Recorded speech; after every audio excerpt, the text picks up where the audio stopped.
ಓ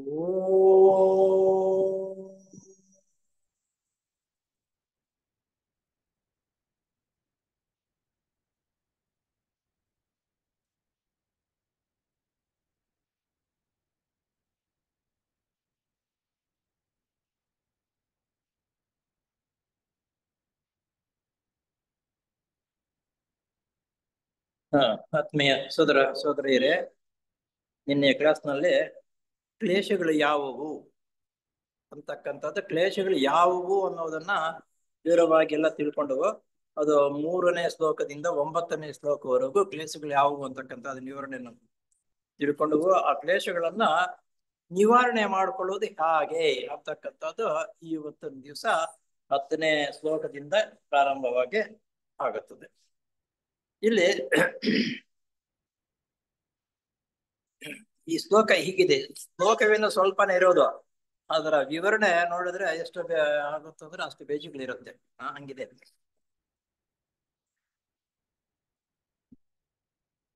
ತೇ ಪ್ರತಿವ ಪ್ರಸವ ವೇಹಾಂ ಸೂಕ್ಷ್ಮತಾಃ ತೇ ಪ್ರತವ ಪ್ರಸವ ದೇಹಾಂ ಸೂಕ್ಷ್ಮತಾಃ. ಅಂದರೆ ಹಿಂದಿನ ಕಾರಣಗಳನ್ನು ನಾಶಪಡಿಸುವ ದ್ವಾರ ಮಾತ್ರ ಅವುಗಳನ್ನು ದುರ್ಬಲ ಸ್ಥಿತಿಗೆ ತರುವುದಕ್ಕೆ ಸಾಧ್ಯ. ಅದರ ಅಷ್ಟೇ ಅರ್ಥ. ಇಲ್ಲಿ ಒಂದೊಂದು ಅರ್ಥ ಹೇಳ್ತಾರೆ ನೋಡು. ಏನಂದ್ರೆ ತೇ ಅಂದ್ರೆ ಅವುಗಳು ಪ್ರತಿ ಪ್ರಸವ. ನೋಡಿ, ಸಂಸ್ಕೃತದಲ್ಲಿ ಆ ಸಂದರ್ಭಕ್ಕೆ ತಕ್ಕಂತೆ ಅರ್ಥಗಳು ಬರುತ್ತೆ. ಪ್ರಸವ ಅಂದ ತಕ್ಷಣ ನಾವೇನ್ ಅನ್ಕೊಳ್ತೀವಿ, ಒಂದು ಜನನವಾಗ್ತಕ್ಕಂಥದ್ದು, ಹೆಣ್ಣು ಜನನ ಮಗು ಕೊಡ್ತಾರಲ್ಲ, ಅದಕ್ಕೆ ಪ್ರಸವ ಅಂತೀವಿ. ಇಲ್ಲಿ ಪ್ರಸವ, ಪ್ರತಿ ಪ್ರಸವ ಅಂದ್ರೆ ಹಿಂದಿನವುಗಳ ಕಾರಣಗಳನ್ನು ತಿಳ್ಕೊಳ್ಳೋದು. ಹಿಂದಿನವುಗಳನ್ನ ಕಾರಣಗಳನ್ನು ತಿಳ್ಕೊಳ್ಳೋದಕ್ಕೆ ಪ್ರಸವ ಅಂತಾರೆ. ಇಲ್ಲಿ ಹೇಮ ಅಂದ್ರೆ ಮೂಲೋತ್ಪಾಟನೆ ಮಾಡುವ ಮೂಲಕವ. ಸೂಕ್ಷ್ಮತಃ ಅಂದ್ರೆ ನಾವು ಸೂಕ್ಷ್ಮತಃ ಅಂದ್ರೆ ಏನು, ಬಹಳ ಸೂಕ್ಷ್ಮವಾಗಿರ್ತಕ್ಕಂಥದ್ದು ನಮ್ಮದು ಅರ್ಥ ಬರುತ್ತೆ. ಸಂಸ್ಕೃತದಲ್ಲಿ ಆ ಸಂದರ್ಭಕ್ಕೆ ತಕ್ಕಂತೆ ಅರ್ಥಗಳು ಅನ್ವಯಿಸುತ್ತವೆ ಅನ್ನೋದಕ್ಕೆ ಇಲ್ಲಿ ನೋಡಿದ್ರು. ಸೂಕ್ಷ್ಮತಃ ಅಂದ್ರೆ ದುರ್ಬಲ ಸ್ಥಿತಿಗೆ ಪರಿವರ್ತಿಸುವ ಸಾಧ್ಯ. ದುರ್ಬಲ ಸ್ಥಿತಿಗೆ ಪರಿವರ್ತಿಸಲ್ಪಡುವ ಸಾಧ್ಯ ಅಂತ ಅದರದ ಅಷ್ಟೇ ಆ ಶ್ಲೋಕಗಳ ಅರ್ಥ. ಪತಂಜಲಿ ಋಷಿಗಳು ಈ ಸೂತ್ರದಲ್ಲೂ ಮುಂದಿನ ಸೂತ್ರದಲ್ಲೂ ಪ್ರಥಮವಾಗಿ ಕ್ಲೇಶಗಳನ್ನು ಹೇಗೆ ದುರ್ಬಲಗೊಳಿಸಿ ಸುಪ್ತಾವ್ಯವಸ್ಥೆಗೆ ಅವುಗಳನ್ನು ತರಬೇಕು, ಅನಂತರ ಅವುಗಳನ್ನು ಹೇಗೆ ವಿಶೇಷವಾಗಿ ನಾಶಪಡಿಸಬೇಕು ಎಂಬ ಬಗ್ಗೆ ಸರ್ವ ನಿಜವಾದ ನಿಯಮಗಳನ್ನು ಕೊಟ್ಟಿರುತ್ತಾರೆ.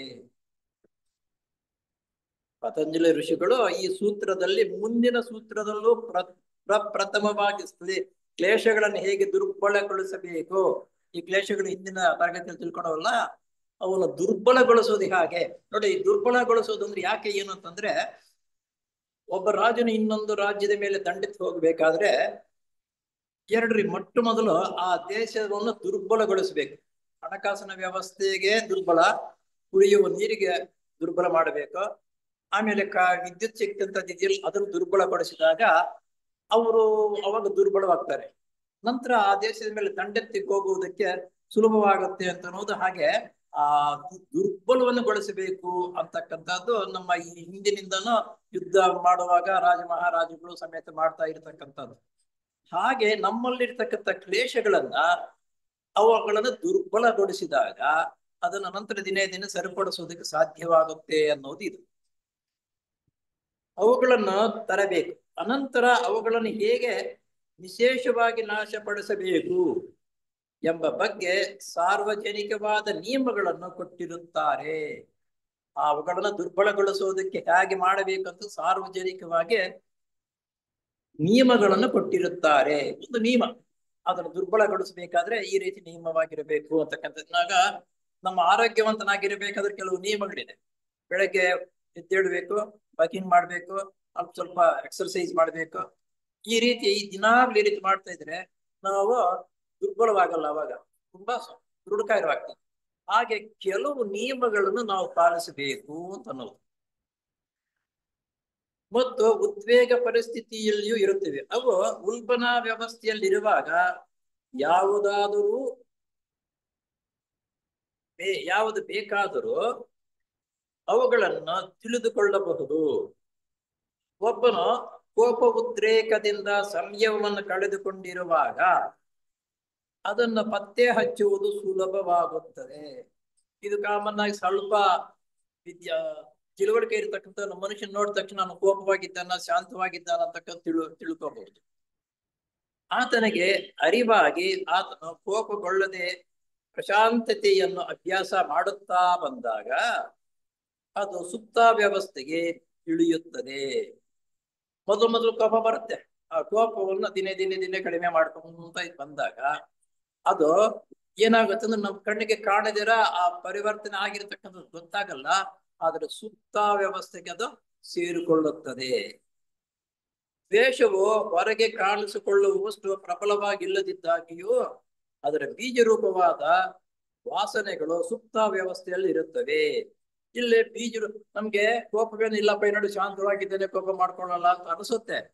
ಅದ್ರ ಸಮೇತ ಅದು ಬೀಜವು ಸುಪ್ತ ವ್ಯವಸ್ಥೆಗೆ ಸೇರಿಕೊಂಡಿರುತ್ತದೆ. ಬೀಜ ಹಂಗೇ ಇರುತ್ತಂತೆ. ಈ ರೀತಿ ಬಾಹ್ಯದಲ್ಲಿ ಕಾಣಿಸಿಕೊಳ್ಳುವ ಉದ್ವೇಗ ಪರಿಸ್ಥಿತಿಯಿಂದ ಸಾಧಕನ ಸಮಾಧಾನ ಸ್ಥಿತಿಗೆ ಬರಬೇಕಾದರೆ ಎಂದರೆ ಅದನ್ನು ತನ್ನ ಹತೋಟಿಯಲ್ಲಿ ಇಟ್ಟುಕೊಳ್ಳುವಂತಹ ಸ್ಥಿತಿಗೆ ಬರಬೇಕಾದರೆ ಎಷ್ಟೋ ದರ್ಜೆಗಳನ್ನು ಹಾದು ಬರಬೇಕಾಗುತ್ತದೆ. ಆ ಕೋಪವನ್ನು ತನ್ನ ಹತೋಟಿಗೆ ಇಟ್ಟುಕೋಬೇಕು ಅಂತಂದ್ರೆ ಎಷ್ಟೋ ನಾವು ಪ್ರಯತ್ನ ಪಟ್ಟು ಅದನ್ನ ಶಮನ ಮಾಡಬೇಕಾಗಿ ಬರುತ್ತದೆ. ಕ್ರಿಯಾಯೋಗವನ್ನು ಬಿಡದೆ ಸಾಧನೆ ಮಾಡುವ ಮೂಲಕ ಸಾಧಕನು ಕ್ಲೇಶಗಳನ್ನು ಈ ರೀತಿ ಸುಪ್ತ ವ್ಯವಸ್ಥೆಗೆ ತರಲು ಸಾಧ್ಯ. ನಾವು ಪ್ರತಿಯೊಂದು ಅಷ್ಟೇ, ಕೆಲವು ದಿವಸ ಮಾಡೋದು ಕೆಲವು ದಿವಸ ಬಿಡುವುದಿದ್ರೆ ಅದು ಆಗಲ್ಲ, ಅಭಿವೃದ್ಧಿ ಬರಲ್ಲ. ನೋಡು, ಅದೇ ನಮ್ಮ ಶರೀರಕ್ಕೂ ಅಷ್ಟೇ. ಯಾವ್ದಾದ್ರು ಕಾಯಿಲೆ ಬಂದಾಗ 2-3 ದಿವಸ ಮಾತ್ರೆ ತಕೊಳ್ಳೋದು, ನಂತರ ಬಿಡೋದು, ನಂತರ ತಕೊಳ್ಳೋದು, ನಂತರ ಬಿಡೋದು, ಈ ರೀತಿ ಇದ್ರೆ ಆ ಕಾಯಿಲೆಯನ್ನು ಶಮನವಾಗುವುದಿಲ್ಲ. ಆ ಮಾತ್ರೆ ನಿನಗೆ ಕೆಲಸ ಮಾಡಲ್ಲ ನಂತರ. ಅಂತಹ ಸಾಧಕನನ್ನು ಹೊರಗಿನಿಂದ ಬರಬಹುದಾದ ಸಾಧಾರಣ ಉದ್ರೇಕ ಪ್ರವೃತ್ತಿಗಳು ಅಲ್ಲಾಡಿಸಲಾರವು. ಆ ಸಾಧನೆ ಅನ್ನೋದನ್ನ ನಾವು ಮಾಡ್ತಾ ಇದ್ರೆ ಆ ಉದ್ರೇಕ ಆಗ್ತಕ್ಕಂಥ ಪ್ರವರ್ತನೆಗಳು ಬರುತ್ತೆ ನೋಡು, ಅವನ್ನು ಏನು ಮಾಡಲಾರದು. ಸಾಧನೆಯಲ್ಲಿದ್ದಾಗ ನಾವು ಏನ್ ಮಾಡಲಾರದು. ನಾವಾಗ ಕೆಮ್ಮು ಸೀನುಗಳು ವಿಪರೀತ ಬರ್ತಾ ಇದ್ರೆ ನಾವು ಪ್ರಾಣಾಯಾಮ ಅಂತಕ್ಕಂಥದ್ದು ದಿನಾಗಳು ಮಾಡ್ತಾ ಇದ್ರೆ ಆ ಇದು ಪ್ರಬಲವಾಗುತ್ತೆ, ಅವ ಕ್ಷೀಣವಾಗುತ್ತೆ. ಕೆಮ್ಮು ಬರಲ್ಲ, ಆಮೇಲೆ ಸೀನುಗಳು ಬರಲ್ಲ. ಆದರೆ ಆತನನ್ನ ಉದ್ರೇಕಗೊಳಿಸತಕ್ಕ ಪ್ರಬಲವಾದ ಪ್ರವೃತ್ತಿಗಳು ಒಂದು ತಾಕಿದಾಗ ಮಾತ್ರ ಒಳಗೆ ಸುಪ್ತ ವ್ಯವಸ್ಥೆಯಲ್ಲಿದ್ದ ಕ್ಲೇಶಗಳು ಜಗ್ಗನೆ ಮೇಲೆ ಕೆತ್ತುತ್ತವೆ.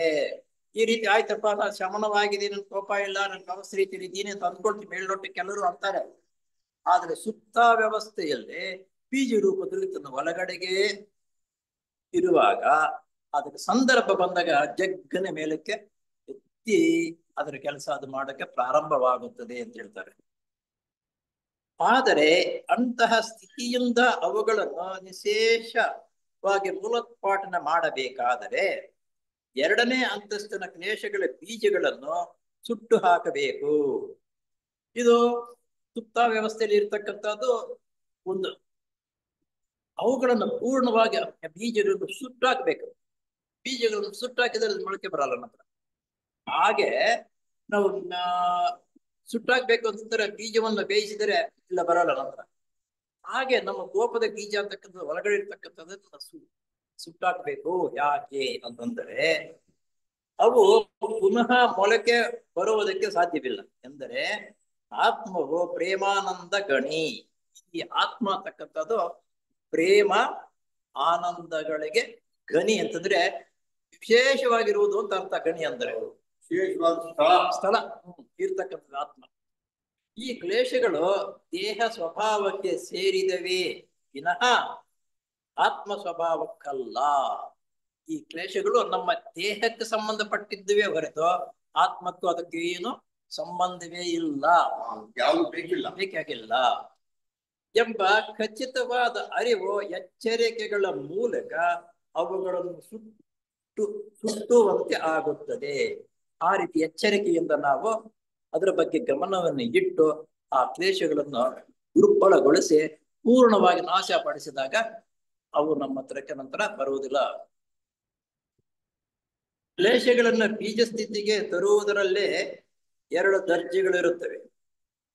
ಉಲ್ಬಣ ವ್ಯವಸ್ಥೆಗೆ ಬಾರದಂತೆ ತಡೆಯುವುದು ಮೊದಲನೇ ಅಂತಸ್ತು. ಉಲ್ಬಣ ವ್ಯವಸ್ಥೆಗೆ ಅಂದ್ರೆ ಸಂದರ್ಭಕ್ಕೆ ತಕ್ಕಂತೆ ಬರುತ್ತಾ ಇರುತ್ತೆ ಅನ್ನುವುದನ್ನ ತಡೆ ಹಿಡಿಯಬೇಕು. ನನಗಿಂತ ಕೋಪ ಇದೆ, ಈ ರೀತಿ ಇದೆ, ಈ ರೀತಿ ಇರ್ತಕ್ಕಂಥದ್ದನ್ನ ಏನೇ ಆಗಲಿ ಅದನ್ನ ಮುಂದಕ್ಕೆ ನಾವು ತರಬಾರದು ಅಂತಕ್ಕಂಥದ್ದು ದೃಢವಾದ ಸಂಕಲ್ಪ ನಿಯಮಗಳನ್ನ ನಾವು ಪಾಲನೆ ಮಾಡ್ತಾ ಇರತಕ್ಕಂಥದ್ದು ಒಂದು ಪದ್ಧತಿ, ಮೊದಲನೇ ಅಂತಸ್ತು.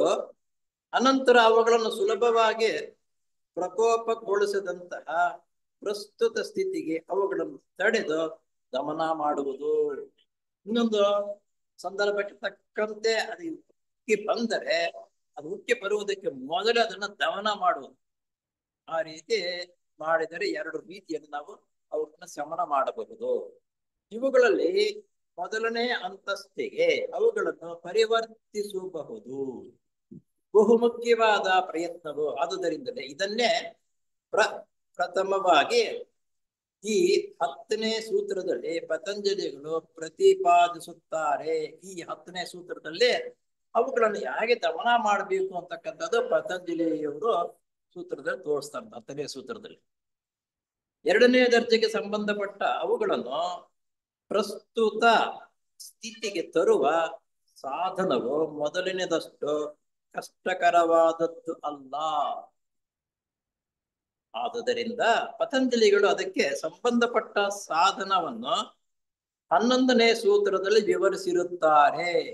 ಆ ಸಾಧನ ಯಾವ ರೀತಿ ಮಾಡ್ಬೇಕಂತಕ್ಕಂಥದ್ದು ಮುಂದೆ 11ನೇ ಸೂತ್ರದಲ್ಲಿ ಕಂಪ್ಲೀಟ್ ಆಗಿ ವಿವರಣೆ ಮಾಡಿಕೊಂಡು ಬಂದಿದ್ದಾರೆ. ಈಗ ಪತಂಜಲಿಗಳ ಈ 10ನೇ ಸೂತ್ರದಲ್ಲಿ ಪ್ರತಿಪ್ರಸವ ಎಂಬ ಶಬ್ದದ ಮೂಲಕ ಹೇಗೆ ಮುಂದಿನ ಕ್ಲೇಶಗಳು ಹಿಂದಿನ ಕಾರಣಗಳಿಂದ ಹುಟ್ಟಿದವೋ ಆ ಕಾರಣಗಳನ್ನು ನಿರ್ಮೂಲ ಮಾಡುವ ಮೂಲಕ ಅವುಗಳಿಂದ ಉದ್ಭವಿಸುವ ಕ್ಲೇಶಗಳನ್ನು ದುರ್ಬಲ ಸ್ಥಿತಿಗೆ ತರುವುದಕ್ಕೆ ಸಾಧ್ಯ.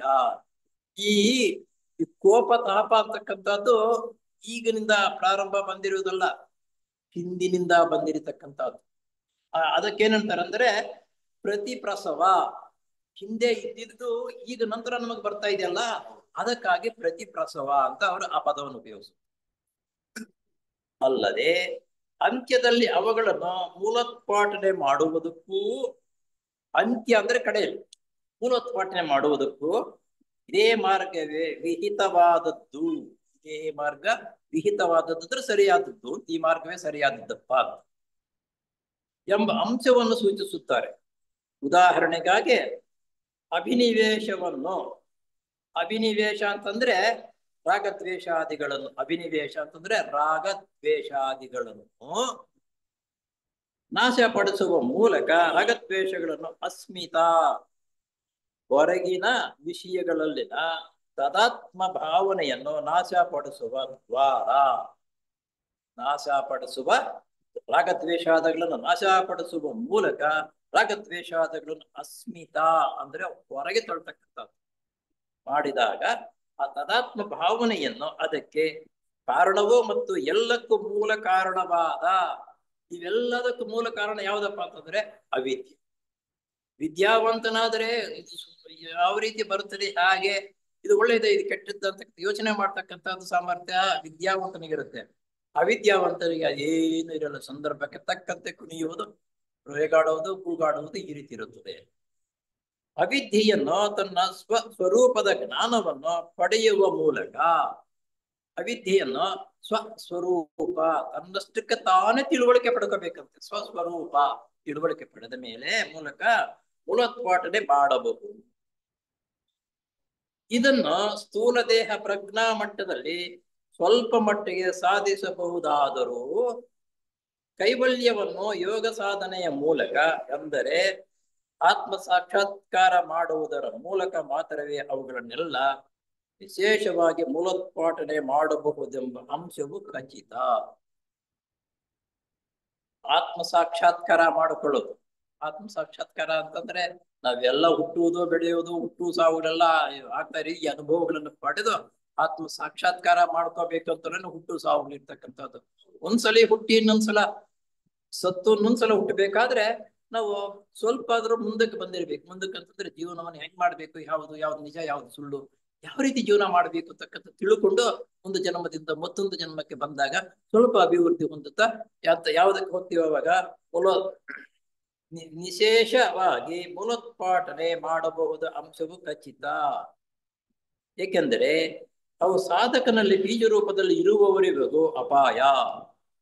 ಅವನ್ನ ಪೂರ್ಣವಾಗಿ ನಾಶ ಪಡಿಸದೇ ಹೋದರೆ ಬೀಜ ರೂಪದಲ್ಲಿ ನಮ್ಮಲ್ಲಿ ಇದ್ದರೆ ಯಾವಾಗಲೂ ಒಂದ್ಸಲ ನಮ್ಗೆ ಅಪಾಯ ಬುದ್ಧಿ. ಹೊರಗಿನ ಹೊಂದಾಣಿಕೆಯಾದ ಸಂದರ್ಭಗಳು ಒದಗಿದ ಕೂಡಲೇ ಅವು ಹೊರಗೊಮ್ಮೆ ವಿಜೃಂಭಿಸಲು ಸಾಧ್ಯ. ಏನು ಹೊರಗಿನ ಹೊಂದಾಣಿಕೆಯಾಗದ ಸಂದರ್ಭಗಳು ಒದಗಿದ ಕೂಡಲೇ ಅವು ಹೊರಮೈ ವಿಜೃಂಭಿಸಲು ಸಾಧ್ಯ. ನಾವು ಏನೋ ಕೋಪ ತಾಪ ಎಲ್ಲ ಸರಿಯಾಗಿದ್ದೀವಿ ಅಂದ್ಕೊಳ್ತಾ ಇದ್ದೀವಿ. ಹೊರಗಿನ ವಾತಾವರಣವು ಅದಕ್ಕೆ ಉತ್ತೇಜನ ಪಟ್ಟಾಗ ಜಗ್ಗನ ಎದ್ದು ನಿಂತುಕೊಳ್ಳುತ್ತವೆ. ಇಲ್ಲಿ ಏನೊಂದು ಕಾಡಿನಲ್ಲಿ ಎಂದರೆ ನಿರ್ಜನ ಪ್ರದೇಶಗಳಲ್ಲಿ ಗಾಳಿ ಎಳೆ ಆಹಾರ ಮಾಡಿಕೊಂಡು ತಪಸ್ಸು ಮಾಡುತ್ತಿರುವಂತಹ ಕಾಡು ನಿರ್ಜನ ಪ್ರದೇಶ. ಅಲ್ಲಿ ಎಳೆ ಮತ್ತು ಎಲೆಗಳು ತಿಂತಕ್ಕಂಥ ಎಲೆಗಳು ಬೇಕಾದಷ್ಟು ಇರುತ್ತೆ. ಗಾಳಿ ಆ ಎಲೆಗಳನ್ನು ತಿಂದು ಗಾಳಿಯನ್ನು ಉಪಯೋಗಿಸಿಕೊಂಡು ತಪಸ್ಸು ಮಾಡುತ್ತಾ ಇರುವಂತಹ ವಿಶ್ವಾಮಿತ್ರನು ಯಾರು ಜನರ ಪ್ರವೇಶವೇ ಇಲ್ಲ, ಕಾಡಿನಲ್ಲಿ ಸೇರಿರ್ತಾರೆ. ಎಲೆ ಹಂಪಲುಗಳನ್ನು ತಿನ್ಕೊಂಡು ಗಾಳಿ ಸೇವನೆ ಮಾಡಿಕೊಂಡು ಜೀವನ ಮಾಡ್ತಾ ಇರತಕ್ಕಂಥವರಿಗೆ ತಪಸ್ಸು ಮಾಡುವಂತ ವಿಶ್ವಾಮಿತ್ರ, ಪರಾಶರ ಮೊದಲಾದ ಋಷಿಗಳು ಹೆಂಗಸನ ಮುಖ ನೋಡಿದ ಕೂಡಲೇ ಮೋಹ ಪರವಶನಾದರು ಎಂದು ಹೇಳುವಲ್ಲಿ ವಿಶ್ವಾಮಿತ್ರನನ್ನು ಇನ್ನೊಬ್ಬ ಪರಾಶರ ಋಷಿ ಮಹರ್ಷಿಗಳಿಬ್ಬರು ಎಷ್ಟೋ ಆಯ್ಕೆ ಮಾಡ್ಕೊಂಡಿದ್ದೀವಿ, ಎಷ್ಟೋ ತಪಸ್ ಮಾಡಿ ಇದರಲ್ಲಿ ಇರ್ತಕ್ಕಂಥವ್ರ ಹೆಣ್ಣಿನ ಮುಖ ನೋಡಿದ ತಕ್ಷಣ, ಯಾಕಂದ್ರೆ ಅದು ಬೀಜ ರೂಪದಲ್ಲಿ ತನ್ನ ಒಳಗಡೆ ಇತ್ತು, ಅದು ಪ್ರಬಲವಾಗಿ ಬೆಳೆಯಿತು.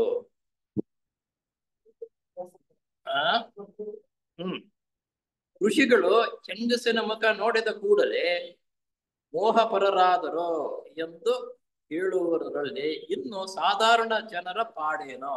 ಅಂತಹ ಉನ್ನತ ಮಟ್ಟಕ್ಕೆ ಹೋಗಿರ್ತಕ್ಕಂಥ ವಿಶ್ವಾಮಿತ್ರನು ಅವರೇ ಹೆಣ್ಣಿನ ಮುಖ ನೋಡಿ ಪರವಶರಾಗಿದ್ರು. ಇದು ಸಾಧಾರಣವಾಗಿರ್ತಕ್ಕಂಥ ನಮ್ಮಂತವರ ಗತಿ ಏನು? ಇವರು ಷಡ್ರ ಸೋಪೇತವಾದ ಇಂದ್ರಿಯಗಳು ಕೊಬ್ಬುವಂತೆ ಮಾಡತಕ್ಕ ಆಹಾರ ವಿಹಾರದಲ್ಲಿ ತೊಡಗಿರುವವರೆಗೆ ಇಂದ್ರಿಯ ನಿಗ್ರಹವು ಸಾಧ್ಯವೇ ಇಲ್ಲ. ಇವರು ನಾವು ರುಚಿಯಾಗಿರ್ತಕ್ಕಂಥ ಹಣ್ಣು ಹಂಪಳಗಳು ತಿಂಡಿ ತಿನಿಸುಗಳು ಊಟವನ್ನು ಮಾಡ್ತಾ ಇರ್ತಕ್ಕಂಥವ್ರು ಅದನ್ನ ನಿಗ್ರಹಿಸುವುದಕ್ಕೆ ಸಾಧ್ಯವೇ ಆಗಿಲ್ಲ ನಮ್ಮಿಂದ. ಅವರೇ ಆಗ್ಲಿಲ್ಲ, ನಮ್ಮಂತವರಿಂದ ಆಗತ್ತಾ ಎಂಬುದಾಗಿ ಮೇಲ್ಕಂಡ ಶ್ಲೋಕದ ಅಭಿಪ್ರಾಯ. ಆದುದರಿಂದ ಸಾಧಕನು ಆ ಬೀಜ ರೂಪದಲ್ಲಿರುವ ಕ್ಲೇಶಗಳನ್ನು ಜ್ಞಾನಾಗ್ನಿಯಿಂದ ಸುಟ್ಟು ಹಾಕುವವರೆಗೆ ಅಪಾಯವಿದ್ದೇ ಇದೆ. ಆ ಬೀಜ ಅಂತಕ್ಕಂಥದ್ದೆಲ್ಲ ಜ್ಞಾನಾಗ್ನಿಯಿಂದ ಸುಡಬೇಕು. ನಮ್ಮಲ್ಲಿರ್ತಕ್ಕಂಥ ಬೀಜಗಳನ್ನ ಮೊಳಕೆ ಬರದಿರೋ ಸುಳ್ಳು ಅಂತಂದ್ರೆ ಬೇಯಿಸ್ಬಿಟ್ರೆ ಚೆನ್ನಾಗಿ ಮೊಳಕೆ ಬರೋಲ್ಲ ನಂತರ. ಹಾಗೆ ನಮ್ಮಲ್ಲಿ ಶೇಖರಣವಾಗಿರ್ತಕ್ಕಂಥ ಬೀಜ ಇದೆಯಲ್ಲ, ಜ್ಞಾನಾಗ್ನಿಯಿಂದ ಅದನ್ನು ಸುಟ್ಟರೆ ನಂತರ ಮೇಲಕ್ಕೆ ಬರುವುದಿಲ್ಲ. ಆದುದರಿಂದ ಉತ್ತಿಷ್ಠಿತ ಜಾಗ್ರತ ಅಂತ ಹೇಳ್ತಾರೆ. ಅದನ್ನ ಉತ್ತಿಷ್ಠಿತ ಜಾಗ್ರತ. ಉತ್ಕೃಷ್ಟ ಅಂದ್ರೆ ಏನು ಅಂದ್ರೆ, ಏಳು ಎಂದರೆ ಮಾಯೆಯಿಂದ ವಿಮೋಚನೆ ಪಡೆದು ಮೇಲಕ್ಕೆ ಏಳು. ಉತ್ಕೃಷ್ಟಿತ ಅಂದ್ರೆ ಅನಂತರವೂ ಕೂಡ ಪುನಃ ಅದರೊಳಕ್ಕೆ ಬೀಳದಂತೆ ಎಚ್ಚರವಾಗಿ ಇರು. ಜೀವನ್ಮುಕ್ತರಿಂದ ಉಪದೇಶವನ್ನು ಹೊಂದು ಜೀವನ ಮುಕ್ತರಿಂದ ಉಪದೇಶವನ್ನು ಹೊಂದು. ಜೀವನ ಮುಕ್ತರಾಗಿರತಕ್ಕಂಥವರಿಗೆ ಈ ಕಷ್ಟ ನಷ್ಟ ಯಾವ ಸಂದರ್ಭದಲ್ಲಿ ಅವನ ಬೀಜ ರೂಪವಾಗಿರ್ತಕ್ಕಂಥ ಎದ್ದು ಬರುತ್ತೆ ಅನ್ನೋದು ಅವರೆಲ್ಲರೂ ಪ್ರಾಕ್ಟೀಸ್ ಆಗಿ ಚೆನ್ನಾಗಿ ಗೊತ್ತಿರುತ್ತೆ.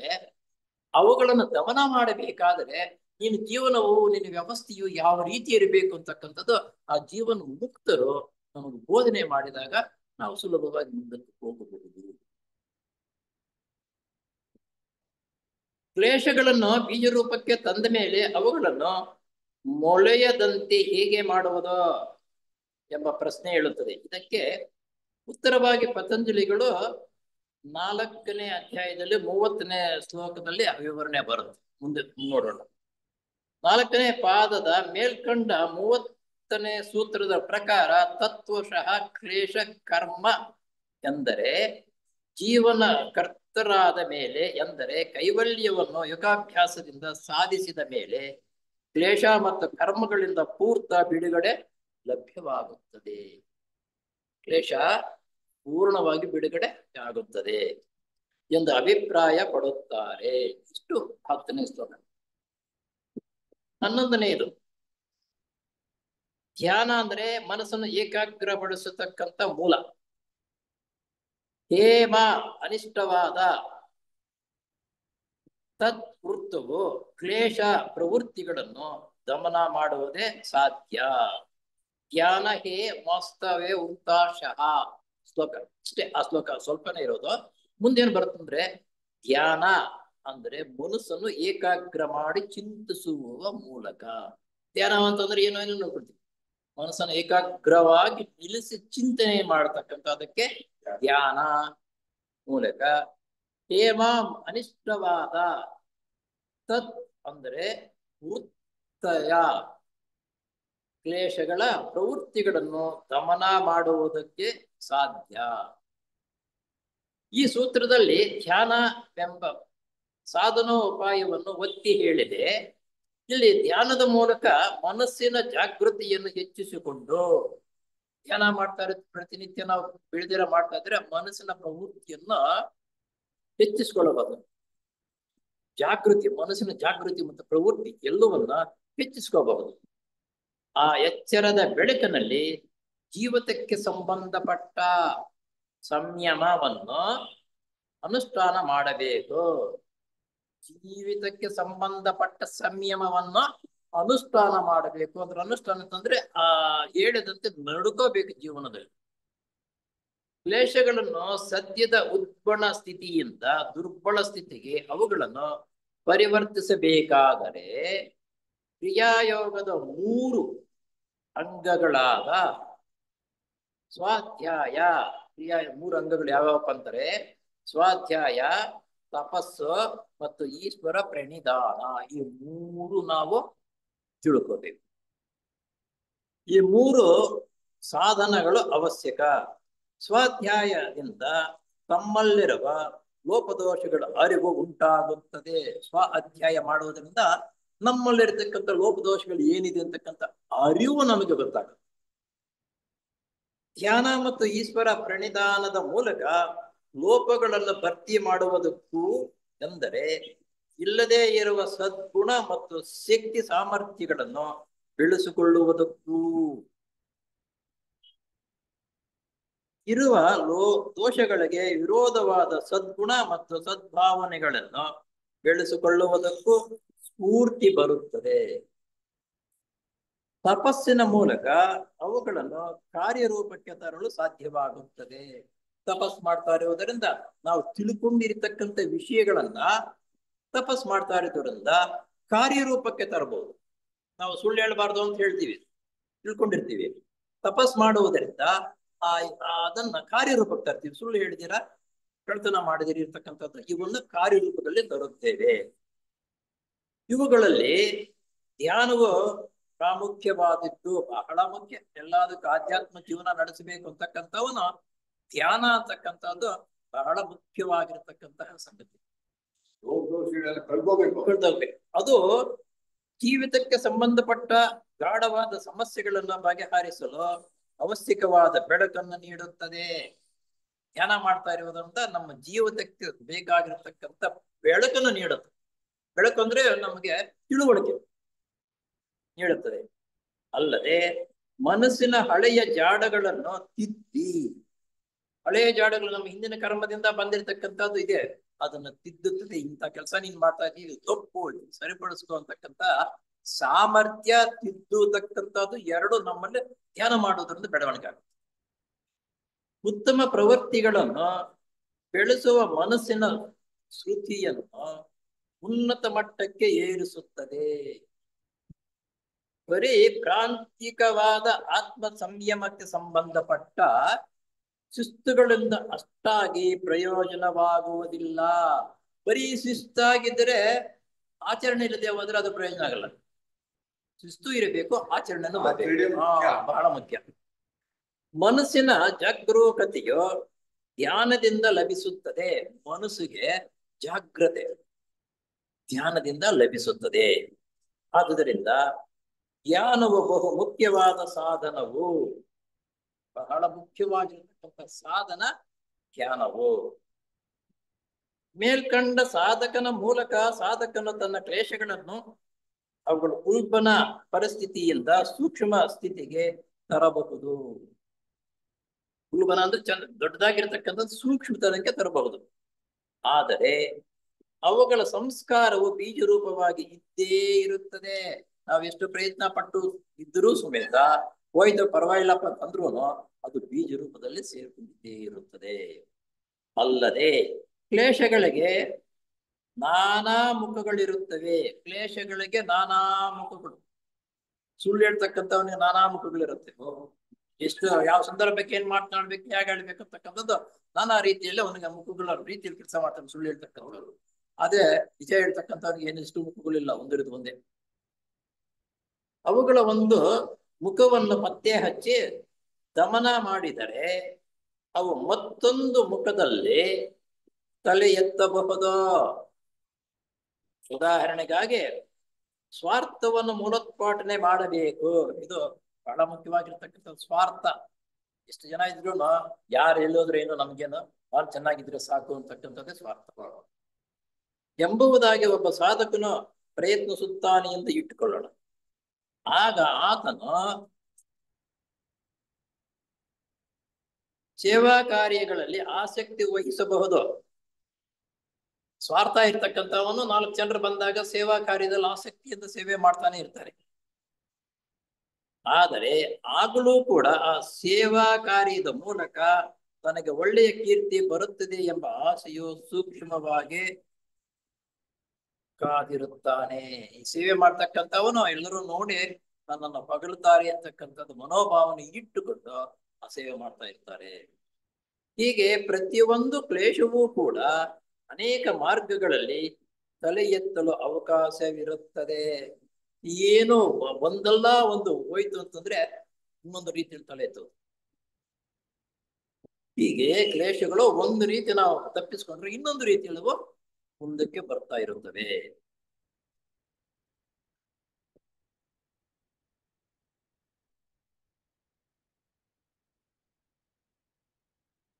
ಇದು 12ನೇ ಸೂತ್ರದ ತಾತ್ಪರ್ಯ. ಈ ಕ್ಲೇಶಗಳೇ ನಮ್ಮ ಕರ್ಮಗಳಿಗೆಲ್ಲ ಮೂಲ ಕಾರಣವಾದವು.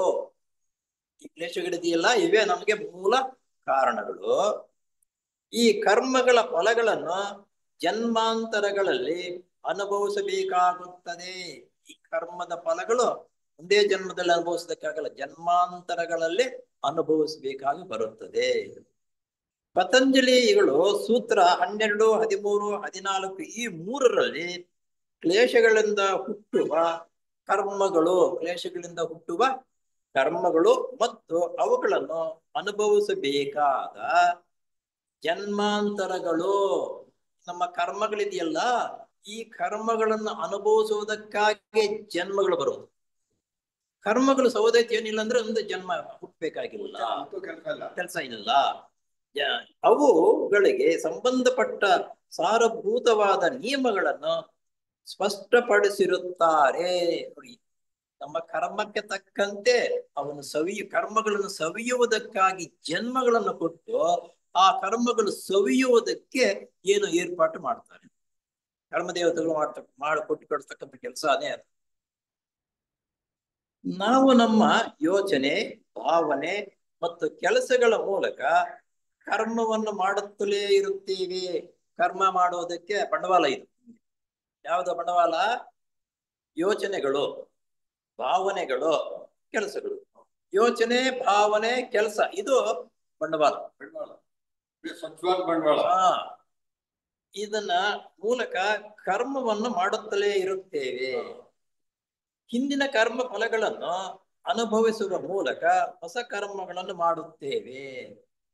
ಹಿಂದಿನ ಕರ್ಮವನ್ನು ಅನುಭವಿಸುವುದರಿಂದ ಹೊಸ ಕರ್ಮವನ್ನು ನಂತರ ಮಾಡ್ತೀವಿ. ಹಾಗೆ ಉದಾಹರಣೆ, ಹಿಂದಿನ ಕರ್ಮದಿಂದ ನಿನಗೂ ನನಗೂ ದ್ವೇಷ ಇದೆ. ಇದು ಗೊತ್ತಿದ್ದು ಆ ದ್ವೇಷವನ್ನು ಶಮನ ಮಾಡಿಕೊಂಡು ಜೀವನ ನಡೆಸಿದ್ರೆ ಸೌದೈತು. ಆ ಕರ್ಮಕ್ಕಾಗಿ ನಮ್ಮ ಸಂಬಂಧಿಕದಲ್ಲಿ ನೀನು ಹುಟ್ಟಬೇಕಾದ್ರೆ, ಅಥವಾ ಹೆಣ್ಣು ಗಂಡಾಗಿ ಹುಟ್ಟುವುದು ಅದಕ್ಕಾಗೇನೆ, ಮಕ್ಕಳಾಗಿ ಹುಟ್ಟುವುದು ಅದಕ್ಕೇನೆ, ಅಳಿಯನು ಮಾವನಾಗಿ ಇರ್ತಕ್ಕಂಥದ್ದಕ್ಕೆ. ಸಾಧಾರಣವಾಗಿ ಹೇಳ್ತಾರೆ, ಅಳಿಯನು ಮಾವನಿಗೆ ಹಿಂದಿನ ಜನ್ಮದಲ್ಲಿ ಶತ್ರುವಾಗಿರ್ತಾನಂತೆ. ಆ ಶಮನ ಮಾಡ್ಕೋಬೇಕನ್ನೋ ಉದ್ದೇಶದಿಂದಲೇ ಕರ್ಮದೇವತೆಗಳು ಆ ರೀತಿ ನಮ್ಗೆ ಕೊಟ್ಟಿರೋದು.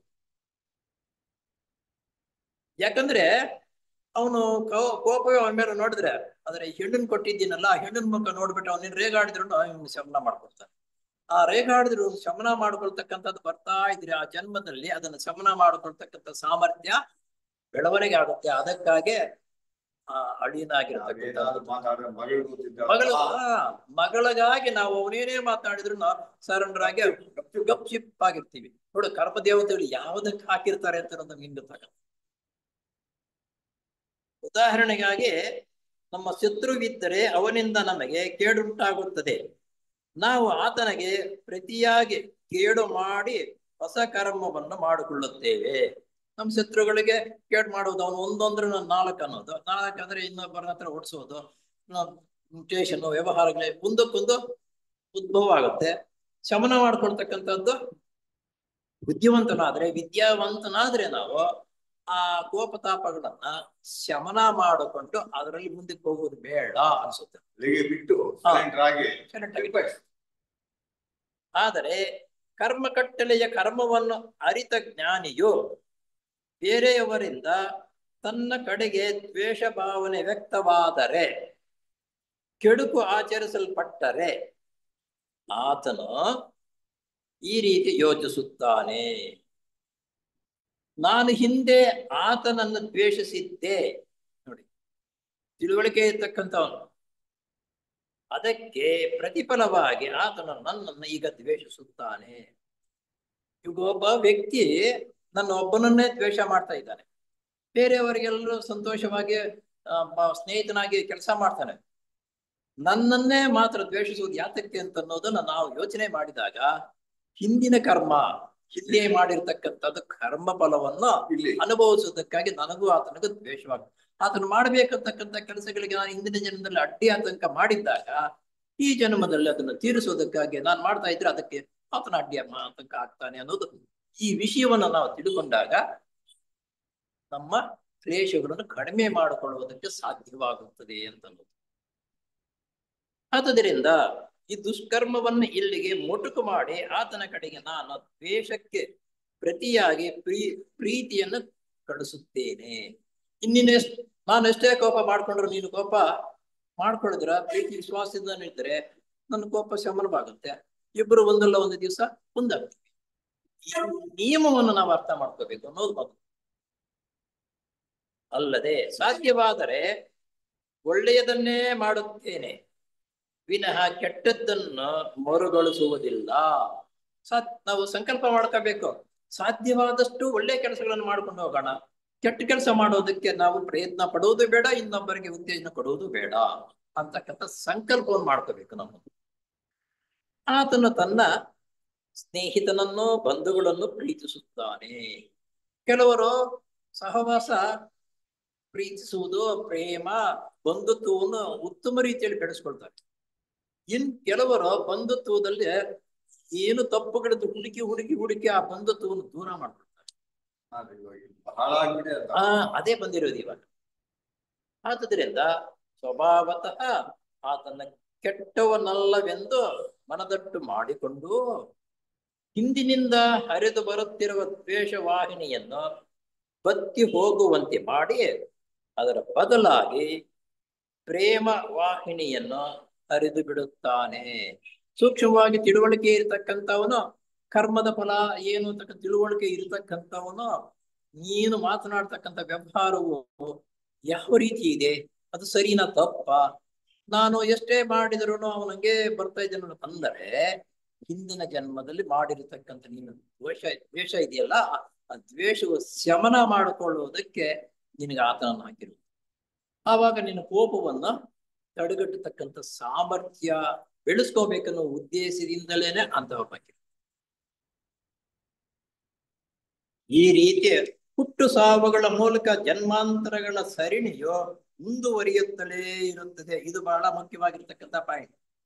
ಹುಟ್ಟು ಸಾವುಗಳು ಬರುವುದು ಯಾಕಪ್ಪ ಅಂದ್ರೆ ನಮ್ಮ ಹಿಂದಿನ ಜನ್ಮಾಂತರಗಳಿಂದ ಬಂದಿರತಕ್ಕಂಥ ಕರ್ಮವನ್ನ ಸವಿಸಿಕೊಳ್ಳುವುದಕ್ಕಾಗಿ ಹುಟ್ಟು ಸಾವುಗಳು ಇರುವುದು ನಮಗೆ. ಇಲ್ಲಿ ಪತಂಜಲಿಗಳು ಕರ್ಮಾನುಶಯ ಎಂಬ ಶಬ್ದವನ್ನು ಪ್ರಯೋಗ ಮಾಡಿರುತ್ತಾರೆ. ಕರ್ಮಾನುಶಯ ಮನುಷ್ಯನು ಮಾಡಿಕೊಂಡು ಬಂದಿರುವ ಸಂಚಿತ ಅಂದ್ರೇನೆ ಇಲ್ಲಿ ಉದಾಹರಣೆ ಕೊಡ್ತಾರೆ. ಹಿಂದಿನ ಜನ್ಮಾಂತರದವರೆಗೆ ಮಾಡಿಕೊಂಡು ಬಂದ ಕರ್ಮದ ಮೊತ್ತ. ಸಂಚಿತ ಅಂದ್ರೆ ಹಿಂದಿನ ಕರ್ಮ, ಹಿಂದಿನ ಜನ್ಮಗಳಿಂದ ಮಾಡಿಕೊಂಡು ಬಂದಿರತಕ್ಕಂಥ ಮೊತ್ತ ಸಂಚಿತ ಕರ್ಮ. ಹಿಂದೆ ಮಾಡಿರ್ತಕ್ಕಂಥ ಕರ್ಮವು ಅದಕ್ಕೆ ಸಂಚಿತ ಕರ್ಮ. ಆಮೇಲೆ ಪ್ರಾರಬ್ಧ. ಈ ಜನ್ಮದಲ್ಲಿ ಫಲಪ್ರದವಾದ ಸಂಚಿತದ ಭಾಗ ಮತ್ತು ಈ ಜನ್ಮದಲ್ಲಿ ಹೊಸದಾಗಿ ಮಾಡಿದ ಕರ್ಮ. ಅವುಗಳ ಉದಾಹರಣೆಗಳು ಹೇಳುದು. ಹಿಂದಿನ ಜನ್ಮದಲ್ಲಿ ಕರ್ಮ ಅದನ್ನು ತೀರಿಸುವುದಕ್ಕೆ ಶಮನ ಮಾಡಿದ್ರೆ ತೀರೋಗುತ್ತೆ, ಅದ್ರ ಜೊತೆಗೆ ಇನ್ನೂ ಸೇರಿಸಬೇಕಾಗಿ ಬರುತ್ತೆ ಕೆಲವು ಸಂದರ್ಭಗಳಲ್ಲಿ. ಆ ಸಂಚಿತ ಕರ್ಮಕ್ಕೆ ಈಗಿನ ಕರ್ಮವು ಸೇರಿಸಿ ಇನ್ನೂ ದೊಡ್ಡದು ಮಾಡುತ್ತೆ. ಕರ್ಮ ಆಗಾಮಿ ಇವುಗಳಿಗೆಲ್ಲ ನಮ್ಮ ಕಾರಣ ದೇಹದ ಮಟ್ಟದಲ್ಲಿ ಆಶ್ರಯವಿರುತ್ತದೆ. ಈ ಮೂರು ಕರ್ಮಗಳು ಎಲ್ಲಿ ಆಶ್ರಯ ಇರ್ತಕ್ಕಂಥದ್ದು? ಕಾರಣ ದೇಹ. ಕಾರಣ ದೇಹದ ಮಟ್ಟದಲ್ಲಿ ಇವು ಮೂರು ಶೇಖರವಾಗಿರುತ್ತದೆ, ಆಶ್ರಯವಾಗಿರುತ್ತದೆ. ಕಾರಣ ದೇಹವೆಂದರೆ ನಮ್ಮ ಜನ್ಮಗಳಿಗೆ ಕಾರಣಭೂತವಾದದ್ದು. ಕಾರಣ ದೇಹ ಅಂತಂದ್ರೆ ನಮ್ಮ ಜನ್ಮಗಳಿಗೆ ಕಾರಣಭೂತವಾಗಿರತಕ್ಕಂಥದ್ದು ಸ್ಥಳ ಅದು ಎಂದು ಅರ್ಥ. ಏನು? ಕಾರಣ ದೇಹವೆಂದರೆ ನಮ್ಮ ಜನ್ಮಗಳಿಗೆ ಕಾರಣಭೂತವಾದದ್ದು ಎಂದು ಅರ್ಥ. ಆದರೆ ನಮ್ಮ ಹಿಂದಿನ ಸಂಸ್ಕೃತಿಯಲ್ಲಿ ಮನುಷ್ಯನ ಕರ್ಮದ ಮುಖ್ಯವಾದ ಎರಡು ಮುಖಗಳಲ್ಲಿ ದೋಷವನ್ನು ಎಂದರೆ ಕೆಟ್ಟ ಕರ್ಮವನ್ನು ಒಳ್ಳೆಯ ಕರ್ಮವನ್ನು ಒತ್ತಿ ಹೇಳುತ್ತಾರೆ. ಕೆಟ್ಟ ಕರ್ಮ ಒಳ್ಳೆಯ ಕರ್ಮ ಎರಡನ್ನು ಒತ್ತಿ ಹೇಳುತ್ತಾರೆ. ನಾವು ಕೆಟ್ಟ ಕರ್ಮ ಇದ್ರೂನು ಹುಟ್ಟಬೇಕಾಗಿ ಬರುತ್ತೆ, ಒಳ್ಳೆಯ ಕರ್ಮ ಇದ್ರೂನು ಹುಟ್ಟಬೇಕಾಗಿ ಬರುತ್ತೆ. ಇದಕ್ಕೆ ಒಂದು ಉದಾಹರಣೆ ಹೇಳ್ತಾರೆ. ನಮ್ಮ ರಾಘವೇಂದ್ರ ಸ್ವಾಮಿ ಅವರು ಇದಾರಲ್ಲ, ಅವ್ರು ಪೂರ್ಣವಾಗಿ ಕೆಟ್ಟ ಕರ್ಮಗಳು ಏನು ಇಲ್ಲ. ಕೆಲವು ಜನ್ಮಗಳು ಎಲ್ಲ ಒಳ್ಳೆ ಕರ್ಮಗಳನ್ನೇ ಮಾಡುತ್ತೆ. ಆ ಒಳ್ಳೆಯ ಕರ್ಮ ಇರುವುದರಿಂದ ನೀನು ಅದನ್ನು ತೀರುವ ತನಕ ನೀನು ಮೋಕ್ಷಕ್ಕೆ ದಾರಿ ಇಲ್ಲ ತಂದಾಗ ಆ ಭಕ್ತರಿಗೆ ತನ್ನ ಕರ್ಮ ಒಳ್ಳೇದಿತ್ತಲ್ಲ, ಆ ಭಕ್ತರಿಗೆ ಪೂರ್ಣವಾಗಿ ದಾನ ಮಾಡಬೇಕು, ನಂತರ ಆತನಿಗೆ ಮೋಕ್ಷ ಸಿಕ್ತು ಅಂತ ಹೇಳ್ತಾರೆ. ಒಳ್ಳೆಯ ಕರ್ಮಗಳು ಇರುವುದರಿಂದಲೂ ಹುಟ್ಟಬೇಕಾಗಿ ಬಂತು. ಅದು ಶಮನ ಮಾಡಬೇಕಾದ್ರೆ ತನ್ನ ಭಕ್ತರಿಗೆ ಅದನ್ನ ವರದ ರೂಪದಲ್ಲಿ ಕೊಟ್ಬಿಟ್ಟು ಎರಡು ಸಮ ಆಗ್ಬೇಕು. ಮೊದಲಿಗೆ ರಾಘವೇಂದ್ರ ಸ್ವಾಮಿ ದೇವಸ್ಥಾನಗಳಿಗೆ ಭಕ್ತಾದಿಗಳು ಹೋಗುವುದು ಜಾಸ್ತಿ. ಅವ್ರ ಕೋರಿಕೆಗಳು ಕೋರ್ಕೊಂಡಾಗ ಆ ಕೋರಿಕೆಗಳು ನೆರವೇರ್ತಾ ಇತ್ತು ಅಂತ ಅನೇಕರು ಹೇಳ್ತಾರೆ ದೊಡ್ಡವರು. ಈಗ ಅವರು ತೀರೋಗ್ಬೇಕು, ಅವರ ಕರ್ಮ ತೀರಿದೆ, ಆದ್ರಿಂದ ನಾವ್ ಎಷ್ಟು ಬೇಡ್ಕೊಂಡ್ರು ಅಲ್ಲಿ ಇಲ್ಲ ಅಲ್ಲಿ. ಆದ್ರಿಂದ ಅನೇಕರಿಗೆ ಅವರ ಕೋರಿದ ಕೋರಿಕೆಗಳನ್ನ ನೆರವೇರಿಸಿದ್ದಾರೆ ಅಂತ ಹೇಳ್ತಾರೆ ದೊಡ್ಡವರು. ಹೇಳುತ್ತಾರೆ ಅಂದರೆ ಲೋಪ ಎಂದರೆ ಬೆಳೆಸಿಕೊಳ್ಳಬೇಕಾದ ಸದ್ಗುಣ ಮತ್ತು ಅವಶ್ಯಕವಾದ ಸೇವಾ ಸಾಮರ್ಥ್ಯ. ಈ ಮುಖವು ಅಷ್ಟಾಗಿ ಪರಿಷ್ಕಾರವಾಗಿ ಹೇಳಲಿಲ್ಲ, ಆದರೆ ಗೀತೆಯಲ್ಲಿ ಮಾತ್ರ ಬಹುಜನ್ಮ ಆದಂತೆ ಜ್ಞಾನ ಎಂಬಂತೆ ಜ್ಞಾನಿಯಾದವನು ಅನೇಕ ಜನ್ಮಗಳ ಆದ ಮೇಲೆ ನನ್ನನ್ನು ಸೇರುತ್ತಾನೆ. ಇದು ಹೇಳುತ್ತೆ ಅನೇಕ ಜನ್ಮಗಳನ್ನು ಎತ್ತಿದ ಮೇಲೆ ಜ್ಞಾನಿಯಾಗಿರತಕ್ಕಂಥವನು ನನ್ನನ್ನೇ ನಂತರ ಸೇರ್ತಾನೆ. ಜ್ಞಾನಿಯಾದರೆ ಆ ಮಾಡಿರ್ತಕ್ಕಂಥ ಕರ್ಮಗಳು ಸವಿಯುವುದಕ್ಕೆ ಯಾವ ಮಾಡಬೇಕು ಅಂತಕ್ಕಂಥದ್ದು ಬಂದ ಮೇಲೆ ಅವನು ಜ್ಞಾನಿಯಾಗ್ತಾನೆ. ಆ ಒಳ್ಳೆ ಜ್ಞಾನಿಯಾಗಿರ್ತಕ್ಕಂಥವನು ನಂತರ ನನ್ನಲ್ಲೇ ಸೇರ್ತಾನೆ, ಅಂದ್ರೆ ಜೀವನ್ ಮುಕ್ತ ಆಗ್ತಾನೆ ಅಂತ ಅರ್ಥ. ಅಲ್ಲಿಗೆ ಕರ್ಮಗಳು ಯಾವುದೂ ಇರಲ್ಲ, ಒಳ್ಳೆಯದು ಇರಲ್ಲ, ಕೆಟ್ಟದ್ದು ಇಲ್ಲದೆ ಇರುವಾಗ ನಂತರ ನನ್ನನ್ನೇ ಸೇರ್ತಾನೆ ಎಂದು ಹೇಳಿದೆ. ಜ್ಞಾನಿಯಾದವನು ತನ್ನ ಜ್ಞಾನವನ್ನು ತನ್ನ ಅನುಷ್ಠಾನದಲ್ಲಿ ತರಬೇಕು. ಜ್ಞಾನಿಯಾಗಿರ್ತಕ್ಕಂಥವನು ಒಳ್ಳೆಯದನ್ನು ತನ್ನ ಅನುಷ್ಠಾನದಲ್ಲಿ, ನಾವೆಲ್ಲಾ ಸೊಸೈಟಿಯಲ್ಲಿ ಎಲ್ಲಾ ವಿಷಯಗಳನ್ನು ತಿಳ್ಕೊಂಡಿದ್ದೀವಿ, ಆದರೆ ಅನುಷ್ಠಾನದಲ್ಲಿ ಅದಕ್ಕೆ ಬಹು ಜನ್ಮಗಳು ಬೇಕಾಗಬಹುದು. ಅನುಷ್ಠಾನ ತರ್ಕೋಬೇಕಂದ್ರೆ ಬಹು ಜನ್ಮಗಳು ನಮಗೆ ಬೇಕಾಗುತ್ತವೆ. ಅಲ್ಲದೆ ಸ್ಥೂಲ ದೃಷ್ಟಿಯಿಂದ ಬೆಳವಣಿಗೆ ಹೇಗೆ ಅವಶ್ಯಕವೋ ಎಂದರೆ, ಉದಾಹರಣೆಗಾಗಿ ಮಗು ನೋಡಿ, ಇದು ಉದಾಹರಣೆ ಕೊಡ್ತಾರೆ. ಸ್ಥೂಲ ದೃಷ್ಟಿಯಿಂದ ಬೆಳವಣಿಗೆ ಆಗುವುದು ಎಷ್ಟು ಮುಖ್ಯವೋ ಅಂದ್ರೆ, ಮಗು ಬಾಲಕ, ಪ್ರಾಯಸ್ಥ, ಮಧ್ಯಸ್ಥ, ವಯಸ್ಕರ ಮತ್ತು ವೃದ್ಧನಾಗಿ ಹೇಗೆ ಬೆಳೆಯುವುದು. ಮಗು ಹುಟ್ಟುತ್ತೆ, ಬಾಲ್ಯ ವ್ಯವಸ್ಥೆ ಇರುತ್ತೆ, ತರುಣ ವ್ಯವಸ್ಥೆ ಬರುತ್ತೆ, ಮಧ್ಯದ ವ್ಯವಸ್ಥೆನೂ ಬರುತ್ತೆ, ಆಮೇಲೆ ವೃದ್ಧಾಪಿಯು ಬಂದೇ ಬರುತ್ತದೆ. ಹೀಗೆ ಒಂದೊಂದು ಅವಸ್ಥೆಗಳು ಹೇಗೆ ಮೆಟ್ಟಲ್ ಆಗಿದೆಯೋ, ಬೆಳೆಯುವುದು ಸ್ವಾಭಾವಿಕವೋ, ಹಾಗೆ ಜೀವಾತ್ಮನು ಸಂಸಾರ ಚಕ್ರವನ್ನು ಪ್ರವೇಶಿಸಲಾಗಾಯಿತು.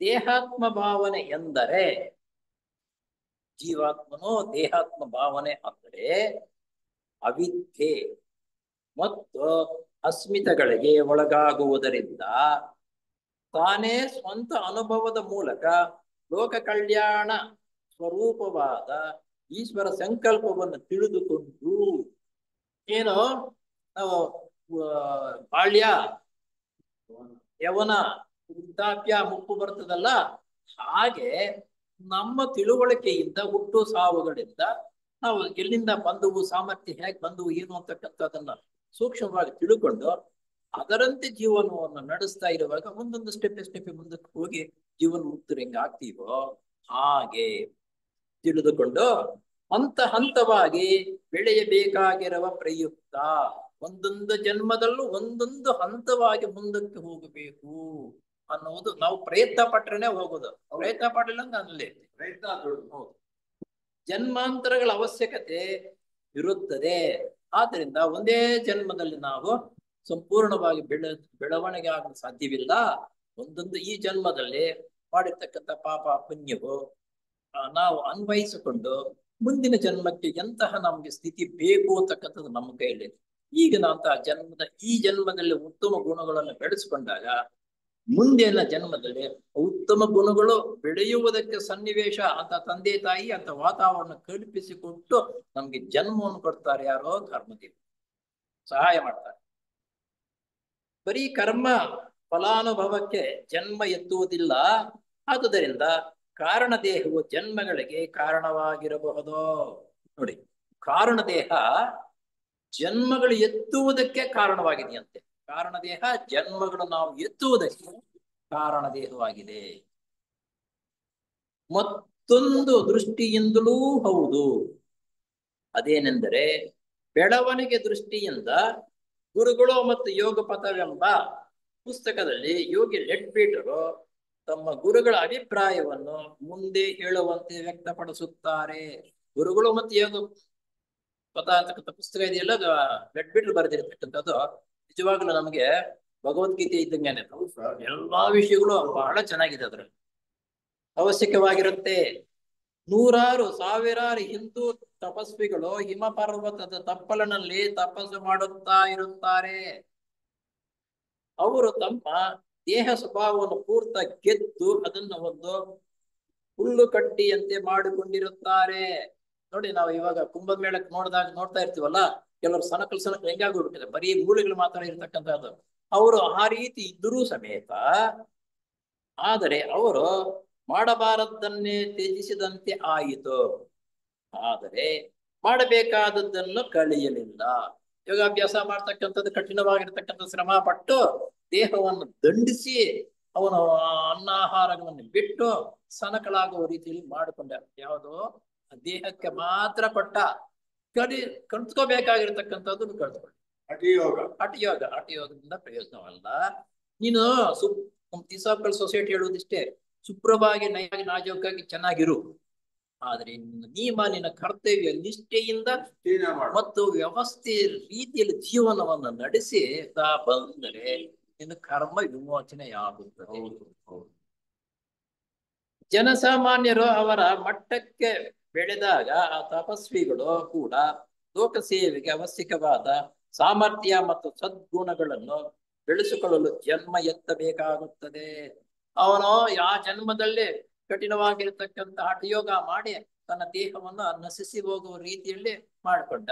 ಆದ್ರೆ ಕಲಿತ್ಕೋಬೇಕಾಗಿರ್ತಕ್ಕಂಥ ವಿಷಯಗಳನ್ನ ಕಲ್ತ್ಕೊಳ್ಳೂ ಇಲ್ಲ, ಬೇರೆಯವ್ರಿಗೆ ಬೋಧನೆ ಮಾಡಲಿಲ್ಲ ಅಂತಂದ್ರೆ ನಂತರ ವಿಷಯ ಕಲ್ತ್ಕೋಬೇಕಾಗಿರ್ತಕ್ಕಂಥ ವಿಷಯಗಳನ್ನ ಕಲಿತುಕೊಂಡು ತಾನು ಕಲಿತುಕೊಂಡಿರ್ತಕ್ಕಂಥ ವಿಷಯಗಳನ್ನ ಬೇರೆಯವರಿಗೆ ಬೋಧನೆ ಮಾಡಬೇಕು. ಇದು ನಿಯಮ.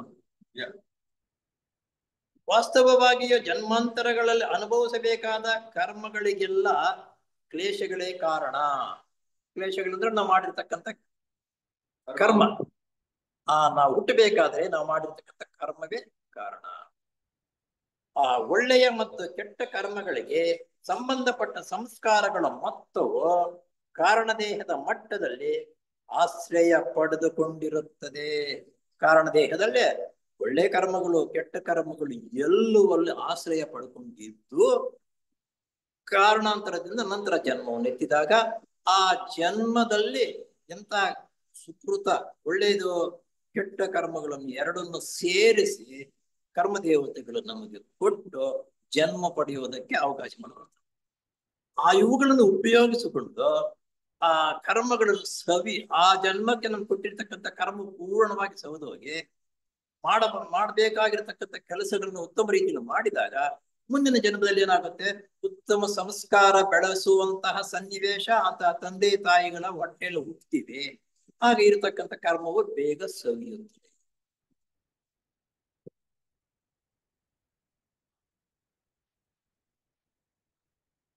ಸೂತ್ರ 13 ಕ್ಲೇಶಗಳು ಬೇರು ಇರುವವರೆಗೂ ಕಾಲ ಶೀಲನಾಗುವ ಗುಣವಾಗಿ ಪಕ್ವವಾಗಿ ಜನ್ಮಾಂತರಗಳಲ್ಲಿ ಜಾತಿ ಆಯುಸು ಮತ್ತು ಉಚಿತವಾದ ಅನುಭವಗಳನ್ನು ಒದಗಿಸುತ್ತಾ ಮುಂದುವರಿಯುತ್ತೇವೆ. ನೋಡಿ, ನಾವು ಉತ್ತಮ ರೀತಿಯಲ್ಲಿ ಬೆಳವಣಿಗೆ ಇದನ್ನೇ ಬೆಳೆಸ್ಕೊಂಡು ಮಾಡ್ತಾ ಇರುವಾಗ ಕಾರಣ ದೇಹದಲ್ಲಿರ್ತಕ್ಕಂಥ ಮುಂದಿನ ಜನ್ಮ ನಮ್ಗೆ ಕೊಡುವಾಗ ಉತ್ತಮವಾದ ಗುಣ ಪಕ್ವವಾಗಿ ನಮ್ಮ ಜನ್ಮಾಂತರಗಳಲ್ಲಿ ಜಾತಿ ಮತ್ತು ಆಯುಸು ಮತ್ತು ಉಚಿತವಾದ ಅನುಭವಗಳನ್ನು ಒದಗಿಸುತ್ತಾರೆ. ಇದು ಬಹಳ ಮುಖ್ಯವಾಗಿರ್ತಕ್ಕಂಥದ್ದು. ನಮ್ಮದು ಜಾತಿ, ಆಮೇಲೆ ಆಯುಸು. ಅಲ್ಪ ಆಯುಸ್ಸು ಸತ್ತೋದ್ರೆ ನಮ್ಮ ಅನುಭವಗಳೇನು ಸಿಗಲ್ಲ.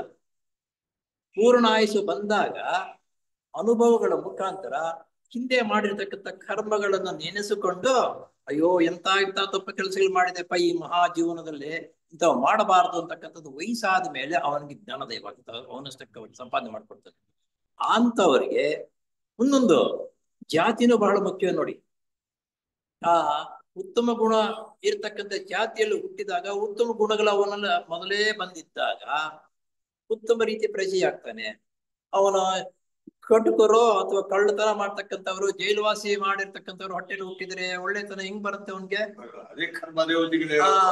ಆದ್ದರಿಂದ ನೀನು ಒಳ್ಳೆ ಗುಣಗಳನ್ನ ಒಳ್ಳೆಯದನ್ನ ಸಂಪಾದನೆ ಮಾಡಿಕೊಂಡಿದ್ದರೆ ಒಳ್ಳೆಯ ಜಾತಿ ಆಯುಸು, ನೀನು ಒಳ್ಳೆ ಸ್ಥಳ. ನಿನಗೆ 50-60 ವರ್ಷದಲ್ಲಿ ಸಾವು ಬಂದುಬಿಟ್ರೆ ಏನು ತಿಳ್ಕೊಳ್ಳೋಕ್ಕೂ ಆಗಲ್ಲ.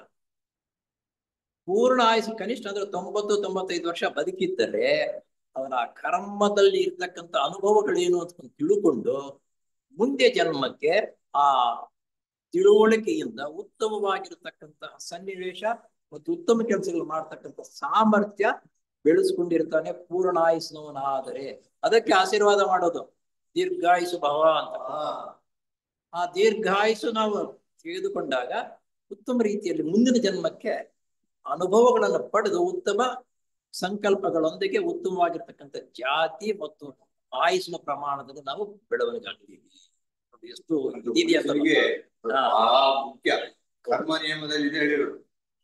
ಕ್ಲೇಶಗಳು ಬೀಜರೂಪ ಇರುವವರೆಗೆ ಅವು ತತ್ಸಂಬಂಧವಾದ ಕರ್ಮಗಳನ್ನು ಮಾಡಿ, ಕ್ಲೇಶಗಳು ಬೀಜ ರೂಪದಲ್ಲಿದ್ದಾಗ ಅವು ತತ್ಸಂಬಂಧವಾದ ಕರ್ಮಗಳನ್ನು ಮಾಡಿಸಿ ಅವುಗಳ ಫಲಾನುಭವಗಳನ್ನು ಜನ್ಮಾಂತರಗಳಲ್ಲಿ ವಿವಿಧವಾಗಿ, ಎಂದರೆ ಸಾಮಾಜಿಕ ಅಂತಸ್ತು, ಆಯುಸ್ಸು ಮತ್ತು ಸುಖ ಅಥವಾ ದುಃಖವಾದ ಅನುಭವಗಳನ್ನು ಒದಗಿಸಿಕೊಡುತ್ತದೆ. ಇದಕ್ಕೆ ಅಂತಸ್ತು. ಎಂತ ಅಂತಸ್ತು ಅಂದ್ರೆ ನೋಡಿ, ಒಬ್ಬೊಬ್ಬ ಮನುಷ್ಯನ ಜೀವನ ವ್ಯವಸ್ಥೆ ಅಂತಸ್ತು, ಉತ್ತಮ ಮನೆಕಟ್ಟು, ಉತ್ತಮ ಸಂಪ್ರದಾಯ ಇರತಕ್ಕಂತಹದ್ದು. ಆ ಮನೆಯಲ್ಲಿ ಹುಟ್ಟಿದರೆ ಅವನ ಅಂತಸ್ತೇ ಬೇರೆ. ಹಾಗೆ ಅಂತ ಅಂತಸ್ತು ಸಿಗ್ತಕ್ಕಂತ ಮನೆ, ಆಯುಸು 3 ವರ್ಷ ಪೂರ್ತಿಯಾದಾಗ ಮತ್ತು ಸುಖ ಅಥವಾ ದುಃಖಪ್ರದವಾದ ಅನುಭವಗಳನ್ನು ಒದಗಿಸುತ್ತಾ ಹೋಗುತ್ತದೆ. ಅವೆಲ್ಲವೂ ಇದ್ದು ನಿನಗೆ ಸುಖ ಕಷ್ಟ ಎರಡನ್ನೂ ಕೊಟ್ಟು ಅದು ಸಮರಸ್ಯವಾಗಿ ಅನುಭವಿಸ್ತಕ್ಕಂಥ ಸಾಮರ್ಥ್ಯ ನಿನಗೆ. ಈಗ ನಿನಗೆ ವಯಸ್ಸಾಗಿದೆಯಪ್ಪ, 90 ವರ್ಷ ಆಗಿದೆ, 95 ವರ್ಷ ಆಗಿದೆ. ಅವಾಗ ಏನಾದ್ರೂ ಕಾಯಿಲೆ ಕಚಡಗಳು ಬಂದೇ ಬರುತ್ತೆ.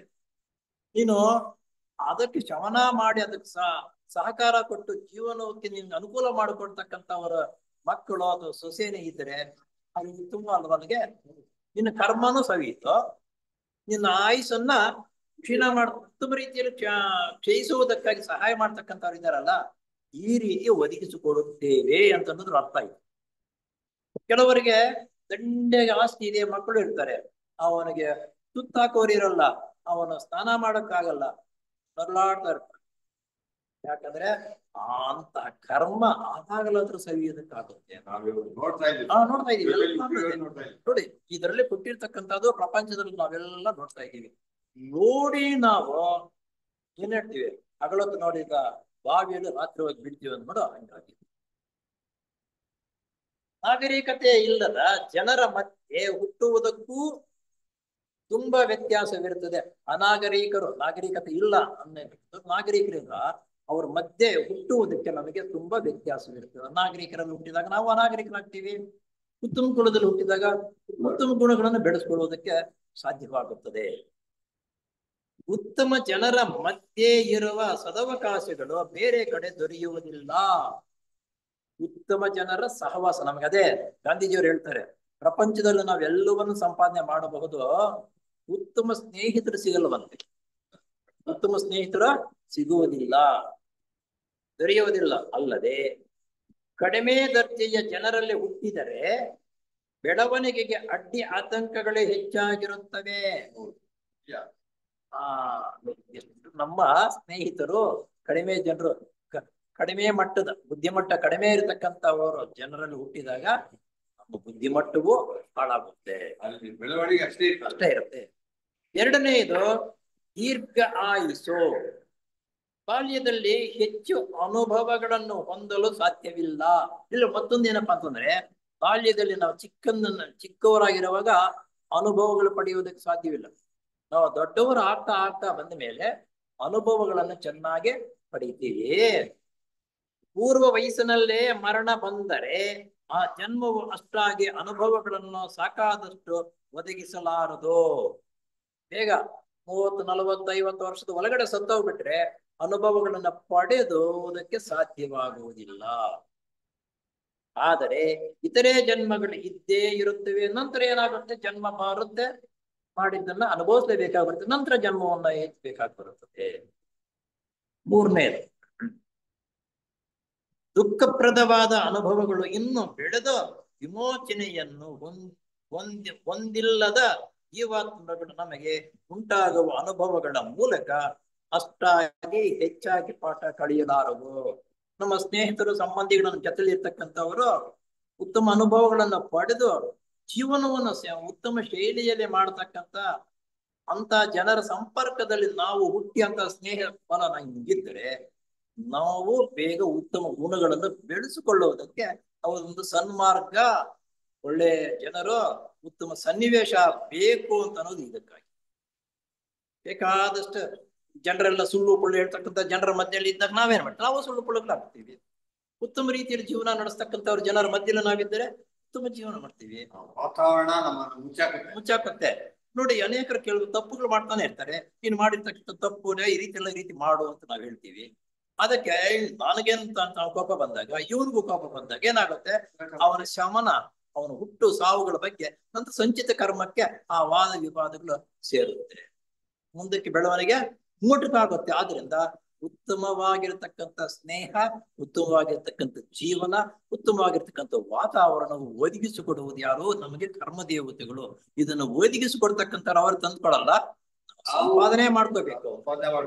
ಅವುಗಳನ್ನ ನಾವು ಸಂಪಾದನೆ ಮಾಡ್ಕೊಂಡಾಗ ಉತ್ತಮ ರೀತಿಯ ಮುಂದಿನ ಜನ್ಮದ ಸಿಗುತ್ತದೆ ಅಂತನ್ನುವುದನ್ನ ಈ ಶ್ಲೋಕದಲ್ಲಿ ಹೇಳುತ್ತೆ.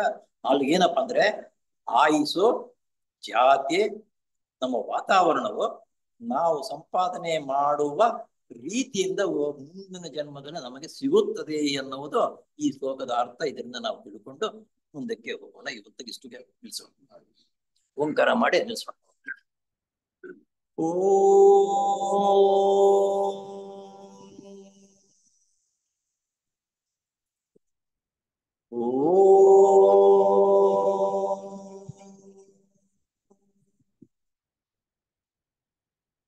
ಓ